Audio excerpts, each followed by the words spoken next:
I believe that if we are honest with ourselves, that the most fascinating problem in the world is, who am I? What do you mean? What do you feel when you say the word I myself? I don't think there can be any more fascinating preoccupation than that, because it's so mysterious, it's so elusive. Because what you are in your inmost being escapes your examination in rather the same way that you can't look directly into your own eyes without using a mirror. You can't bite your own teeth. You can't taste your own tongue. And you can't touch the tip of this finger with the tip of this finger.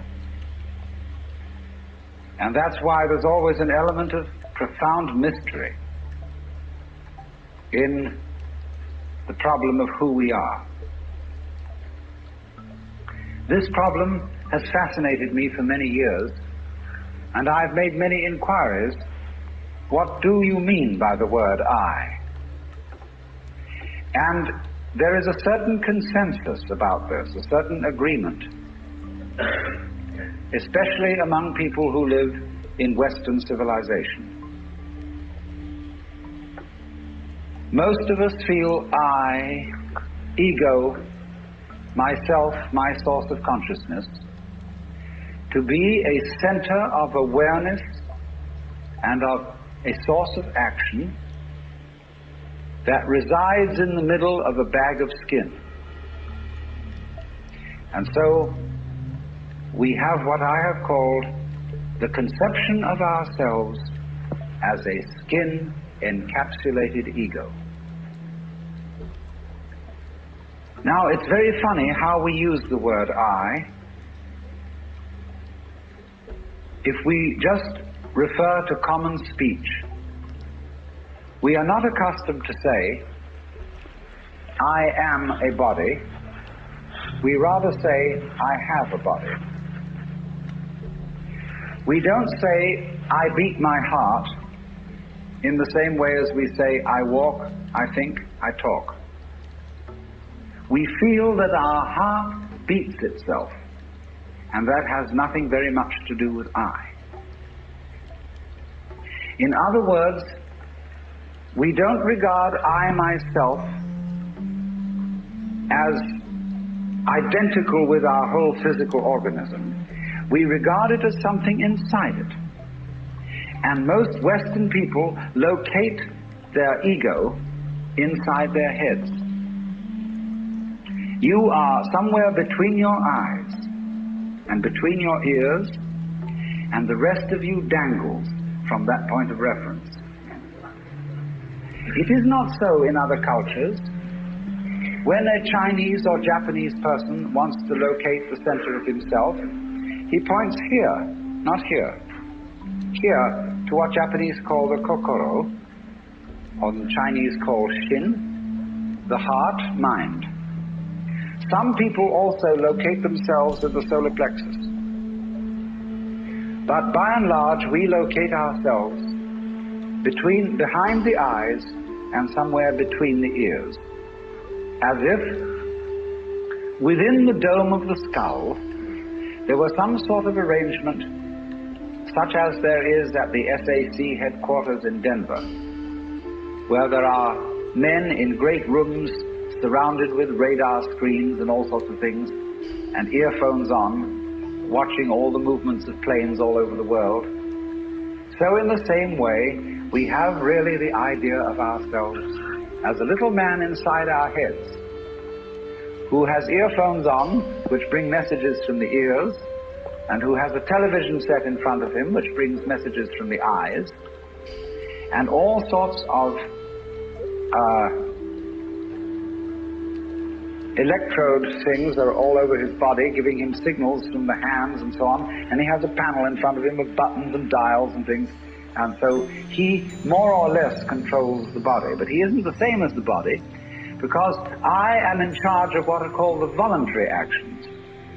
and what are called involuntary actions of the body, they happen to me.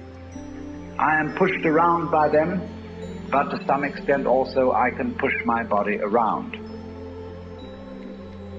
This, I have concluded, is the ordinary, average conception of what is oneself.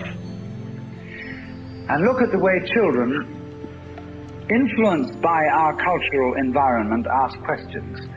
Mummy, who would I have been if my father had been someone else? You see, the child gets the idea from our culture that the father and mother gave him a body into which he was popped at some moment. Whether it was conception or whether it was parturition is a little bit vague. But there is, in our whole way of thinking, the idea that we are a soul, a spiritual essence of some kind, imprisoned inside a body.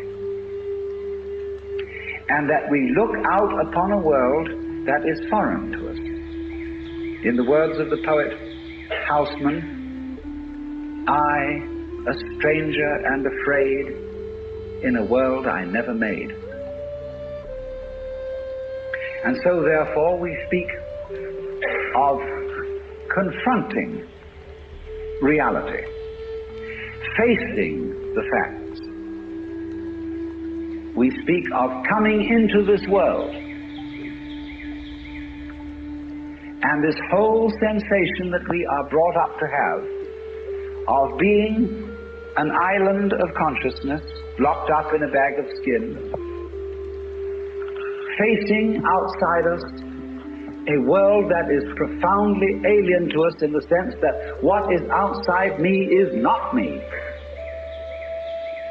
This sets up a fundamental sensation of hostility and estrangement between ourselves and the so-called external world. And therefore, we go on to talk about the conquest of nature, the conquest of space, and view ourselves in a kind of battle array towards the world outside us. I shall have much more to say about that in the second lecture. But in the first now, I want to examine the strange feeling of being an isolated self. Now, actually, it is absolutely absurd to say that we came into this world. We didn't. We came out of it. What do you think you are? Supposing this world is a tree. Are you leaves on its branches, or are you a bunch of birds that settled on a dead old tree from somewhere else? Surely, everything that we know about living organisms from the standpoint of the sciences shows us that we grow out of this world, that we, each one of us, are what you might call symptoms of the state of the universe as a whole. But you see, that is not part of our common sense. Western man has for many centuries been under the influence of two great myths. When I use the word myth, I don't necessarily mean falsehood. To me, the word myth signifies a great idea in terms of which man tries to make sense of the world. It may be an idea, it may be an image. Now, the two images which have most profoundly influenced Western man are, number one, the image of the world as an artifact, like a carpenter's table or a jar made by a potter. Indeed, in the book of Genesis, there comes the idea that man was originally a clay figurine made out of the earth by the Lord God, who then breathed into this clay figurine and gave it life. And the whole of Western thought is profoundly influenced through and through and through by the idea that all things, all events, all people, all mountains, all stars, all flowers, all grasshoppers, all worms, everything are artifacts. They have been made. And it is therefore natural for a Western child to say to its mother, "How was I made?" That would be quite an unnatural question for a Chinese child, because the Chinese do not think of nature as something made. They look upon it as something that grows, and the two processes are quite different. When you make something, you put it together, you assemble parts, or you carve an image out of wood or stone, working from the outside to the inside. But when you watch something grow, it works in an entirely different way. It doesn't assemble parts.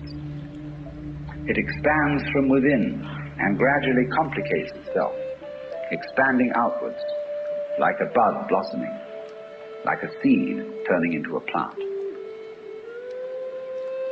But behind our whole thought in the West is the idea that the world is an artifact, that it is put together by a celestial architect, carpenter, and artist, who therefore knows how it was done. When I was a little boy, and I asked many questions which my mother couldn't answer, she used to resort in desperation to saying, "My dear, there are some things that we are not meant to know." And I said, "Well, will we ever find out?" And she said, "Yes, when we die and we go to heaven, it will all be made clear." And I used to think that on wet afternoons in heaven, we would all sit around the throne of grace and say to the Lord God, "Now just why did you do it this way? And how did you manage it that?" And he would explain it and make it all very clear. All questions would be answered. Because as we have popularly, in popular theology, understood the Lord God, he is the mastermind who knows everything. And if you ask the Lord God exactly how high is Mount Whitney, nearest millimeter, he would know exactly like that and would tell you. Any question. The Cosmic Encyclopedia Britannica.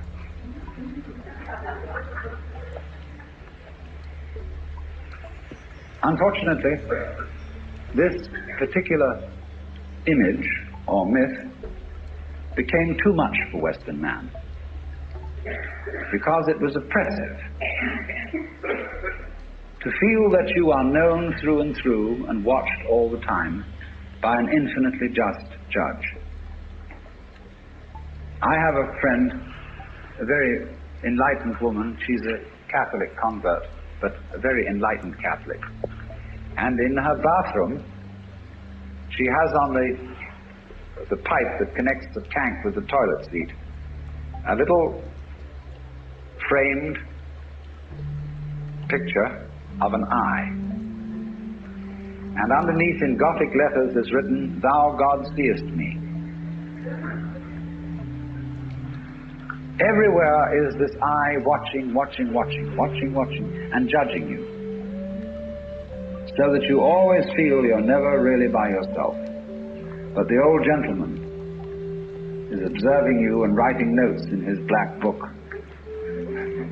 And this became too much for the West. It became oppressive. They had to get rid of it. And so instead, we got another myth. The myth of the purely mechanical universe. This was invented at the end of the 18th century. It became increasingly fashionable throughout the course of the 19th century and well into the 20th century, so that it is today's common sense. Very few people today really believe in God in the old sense. They say they do. but they really hope there is a God. They don't really have faith in God. They fervently wish that there was one and feel that they ought to believe that there is. But the idea of the universe being ruled by that marvelous old gentleman is no longer plausible. It isn't that anybody's disproved it, but it just somehow doesn't go with the vast infinitude of galaxies and the immense light-year distances between them and so on.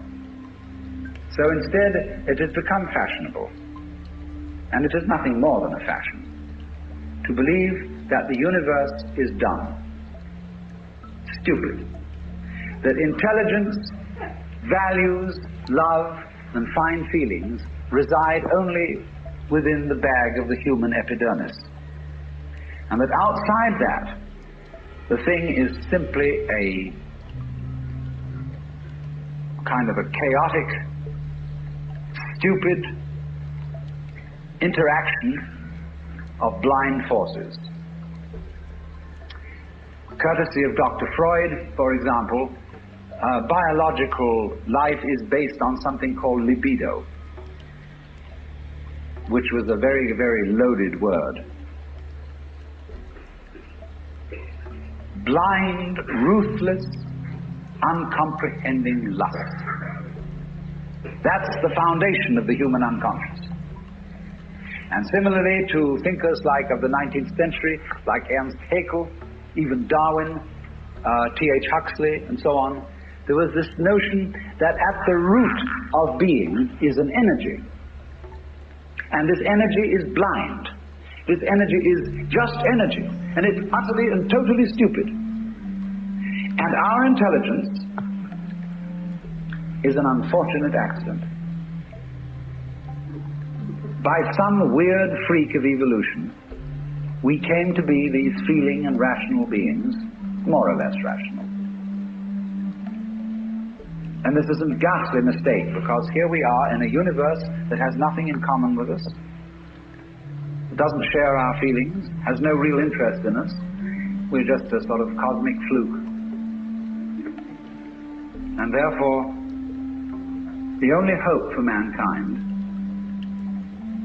is to beat this irrational universe into submission and conquer it and master it. Now, all this is perfectly idiotic. If you would think that the idea of the universe as being the creation of a benevolent old gentleman, although he's not so benevolent, he takes a sort of, this hurts me more than it's going to hurt you sort of attitude thing. You can have that on the one hand, and if that becomes uncomfortable, you can exchange it for its opposite. The idea that the ultimate reality doesn't have any intelligence at all. At least that gets rid of the old bogey in the sky, in exchange for a picture of the world that is completely stupid. Now, these ideas don't make any sense, especially the last one, because you cannot get an intelligent organism, such as a human being, out of an unintelligent universe. The saying in the New Testament that figs do not grow on thistles nor grapes on thorns applies equally to the world. You do not find an intelligent organism living in an unintelligent environment. Look, here is a tree in the garden, and every summer it produces apples, and we call it an apple tree because the tree apples. That's what it does. All right? Now here is a solar system inside a galaxy, and one of the peculiarities of this solar system is that at least on the planet Earth the thing peoples. In just the same way that an apple tree apples. Now maybe 2 million years ago, somebody came from another galaxy in a flying saucer and had a look at this solar system, and they looked it over and shrugged their shoulders and said, just a bunch of rocks. And they went away. Later on, maybe 2 million years later, they came around and they looked at it again. And they said, excuse me, we thought it was a bunch of rocks, but it's peopling. And it's alive. After all, it has done something intelligent. Because you see, we grow out of this world in exactly the same way that the apples grow on the apple tree. If evolution means anything, it means that. But you see, we curiously twist it. We say, well, first of all, in the beginning, there was nothing but gas and rock. And then intelligence happened to arise in it, you know, like a sort of fungus or slime on the top of the whole thing. But we're thinking in a way, you see, that disconnects the intelligence from the rocks. Where there are rocks, watch out. Watch out, because the rocks are going eventually to come alive.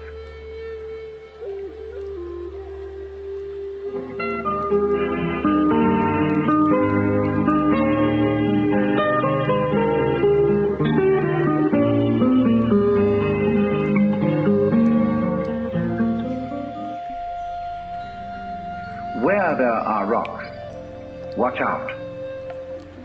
Watch out, because the rocks are going eventually to come alive. And they're going to have people crawling over them. It's only a matter of time. Just in the same way as the seed, the acorn, is eventually going to turn into the oak, because it has the potentiality of that within it. Rocks are not dead. You see, it depends on what kind of attitude you want to take to the world. If you want to put the world down, you say, oh, well, fundamentally it's only just a lot of geology. It's the stupidity. And it so happens that a kind of a freak comes up in it which we call consciousness. And that's an attitude that you take when you want to prove to people that you're a tough guy, that you're realistic, that you face facts, and that you don't indulge in wishful thinking. It's just a matter of role-playing.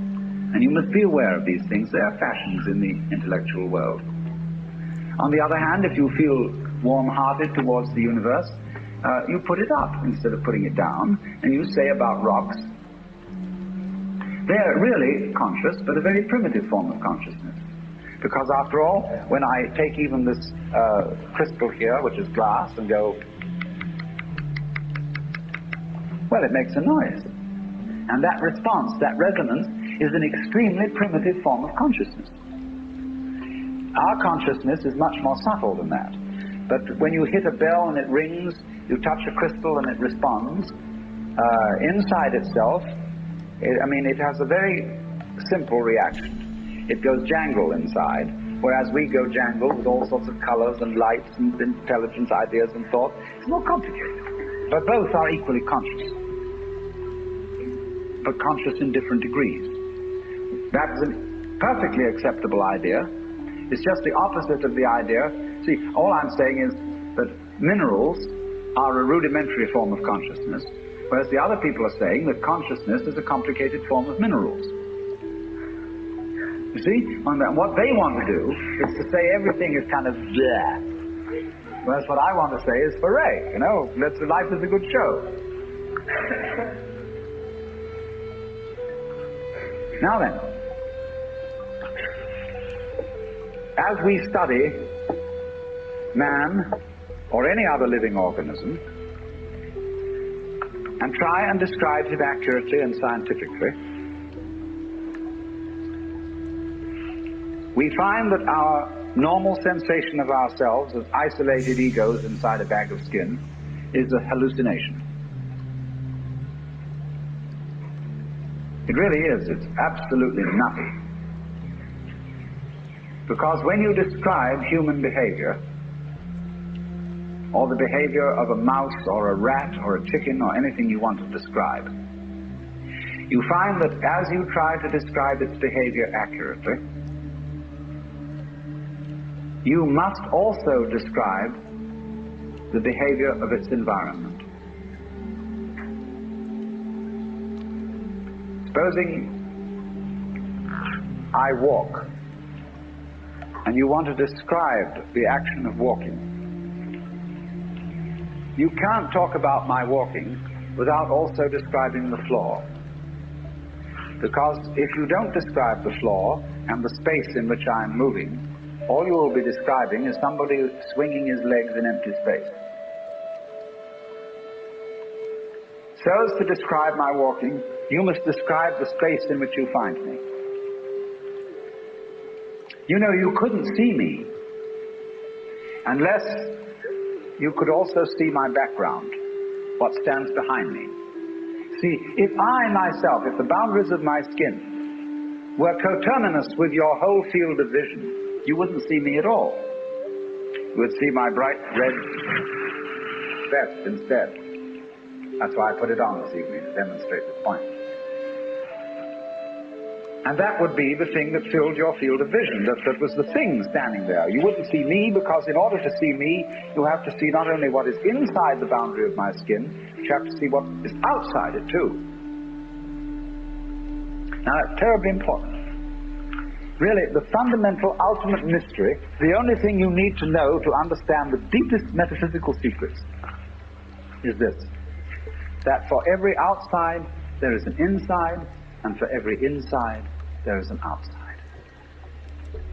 And although they are different, they go together. There is, in other words, a secret conspiracy between all insides and all outsides, and the conspiracy is this: to look as different as possible, and yet underneath to be identical, because you don't find one without the other. Like Tweedledum and Tweedledee agreed to have a battle. Note that, agreed. So there is a secret. What is esoteric, what is profound, and what is deep is what we will call the implicit. What is obvious and on the open is what we will call the explicit. And I and my environment, you and your environment, are explicitly as different could be. But implicitly, you go together. And this is discovered by the scientist when he tries, as the whole art of science is to describe what happens exactly. And when he describes exactly what you do, he finds out that your behavior is not something that can be separated from the behavior of the world around you. He realizes then that you are something that the whole world is doing. Just as when the sea has waves on it, all right, the sea, the ocean is waving. And so each one of us is a waving of the whole cosmos, the entire works, all there is. And with each one of us, it's waving and saying, "Yoo-hoo, here I am." Only it does it differently each time, because variety is the spice of life. But you see, the funny thing is, we haven't been brought up to feel that way. Instead of feeling that we, each one of us, are something that the whole realm of being is doing, we feel that we are something that has come into the whole realm of being as a stranger. When we were born, we don't really know where we came from, because we don't remember. And we think when we die, that's just going to be that. Some people console themselves with the idea that they're going to heaven, or that they're going to be reincarnated, or they're going to Summerland or something else. People don't really believe that. But for most people it's plausible. The real thing that haunts them is that when they die, they're going to sleep and never going to wake up. They're going to be locked up in the safe deposit box of darkness forever. But that all depends, you see, upon a false notion of what is oneself. Now, the reason why we have this false notion of ourselves is, as far as I can understand it, that we have specialized in one particular kind of consciousness. Being very general and rough, we have two kinds of consciousness. One I will call the spotlight, and the other the floodlight. The spotlight is what we call conscious attention. And that is trained into us from childhood as the most valuable form of consciousness. When the teacher in class says, "Pay attention," everybody stares and looks fast at the teacher like that. That's spotlight consciousness. Fixing your mind on one thing at a time. Concentrate. And even though you may not be able to have a very long attention span, nevertheless you concentrate. You use your spotlight, one thing after another, one thing after another, flip, flip, flip, flip, flip, flip, flip, flip, like that. But we also have another kind of consciousness, which I'll call the floodlight.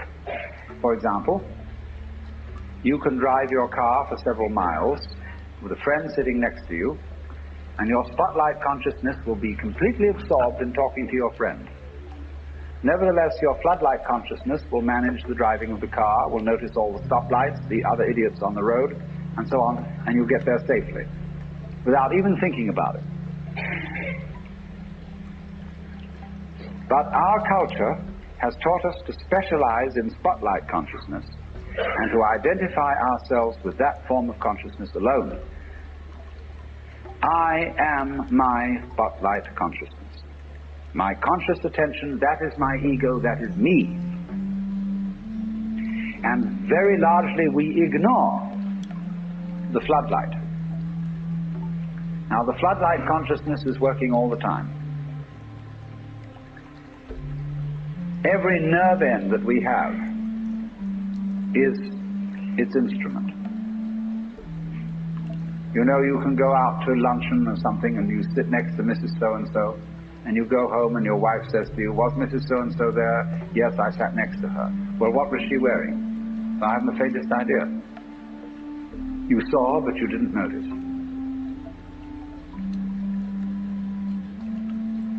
Now, because we have been brought up to identify ourselves with the spotlight consciousness, and the floodlight consciousness is undervalued, we have this sensation of ourselves as being just the spotlight. Just the ego that looks and attends to this and that and the other. And so we ignore and are unaware of the vast, vast extent of our being. People who by various methods become fully aware of their floodlight consciousness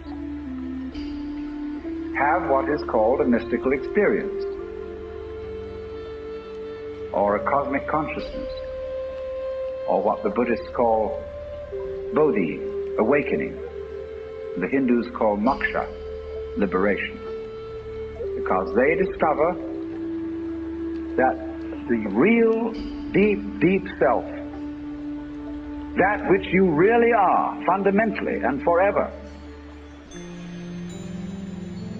is the whole of being. All that there is, the works, that's you. Only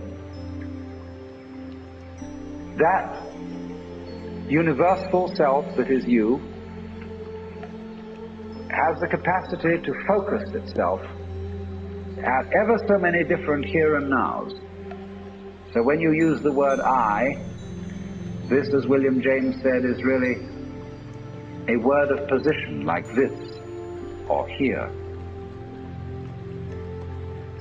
Just as a sun or star has many rays, so the whole cosmos expresses itself in you, in you, in you, in you, in you, with all the different variations. It plays games.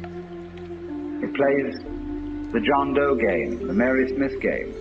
It plays the beetle game, the butterfly game, the bird game, the pigeon game, the fish game, the star game. Just like these are games that differ from each other, just like backgammon, whist, bridge, poker, pinochle, or like waltz, mazurka, minuet, and so on. It dances with infinite variety. But every single dance that it does, that is to say, you is what the whole thing is doing. But you see, we forget it. We don't know. We've been brought up in a special way so that we are unaware of the connection. Unaware that each one of us is the work, playing it this way for a while. And so we have been taught to dread death, as if that were the end of the show. It won't happen anymore. And therefore to be afraid of all the things that might bring about death, pain, sickness, suffering. And if you don't know, you see, if you're not really vividly aware of the fact that you are basically the works, you have no real joy in life. You're just a bundle of anxiety mixed up with guilt. Because you see, when we bring children into the world, we play awful games with them. Instead of saying, how do you do? Welcome to the human race. Now, my dear, we are playing some very complicated games. And these are the rules of the game we're playing. I want you to understand them, and then you learn them, and then when you get a little bit older, you may be able to think up some better rules. Instead of being quite direct with our children, instead we say, you're here on probation, you understand that? And maybe when you grow up a bit, you'll be acceptable. But until then, you should be seen and not heard. You're a mess. And you've got to be educated and schooled and whipped until you're human. So that these attitudes which are inculcated into us in infancy go on into old age. The way you start out is liable to be the way you finish. So people going around fundamentally feeling that they don't belong. Because their parents said to them in the first place, look, you don't really belong here. You're here on sufferance. You're on probation. You're not a human being yet. And people feel this right on into old age.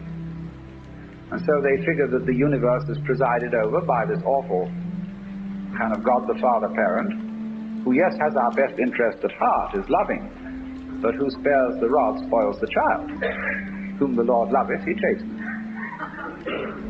So everybody's sort of, when's it going to hit next? So don't feel that they belong. So we get this ghastly, what I call Christian ego, a little bit Jewish too,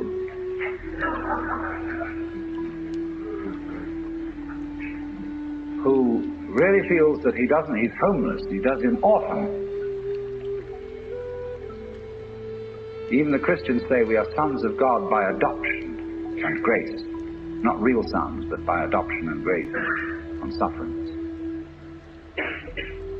And so comes the sensations, so characteristic of Western man and indeed of all highly civilized people, of being a stranger in the earth, a momentary flash of consciousness between two eternal blacknesses.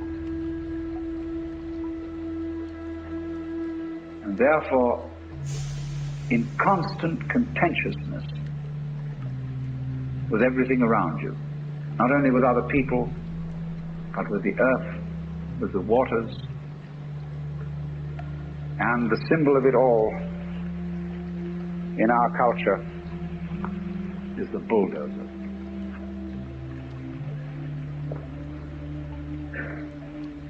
Where I live, aboard a ferry boat, there is opposite us, across the water, or was opposite to us, some lovely hills.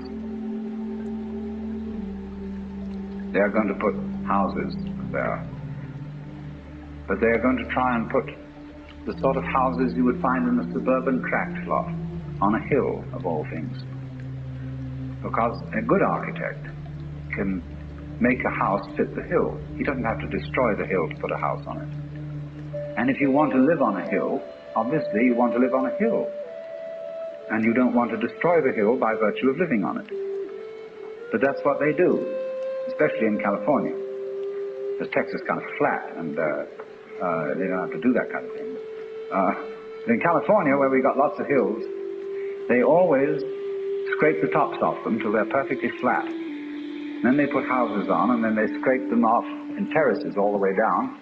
They upset the ecology of the hill, and eventually all the houses fall down. And so what? But by that time the payments have been made. But that's because the builder doesn't feel that the external world is his own body. It is. The external world is your own body extended. So he, instead of going up to the hill and saying, "Good afternoon, I very much want to live here, and I would like to know what kind of house you would like to have built on me." An intelligent architect always does that. Instead of that, he has a prejudice about what kind of a house is a house. And he has to make the hill submit to this prejudice. So he has to ruin the hill and get rid of it, pretty much, and put the house on it. He's absolutely out of his mind. And he's out of his mind because he doesn't realize that the external world is his body. When he realizes that, he'll get his mind back.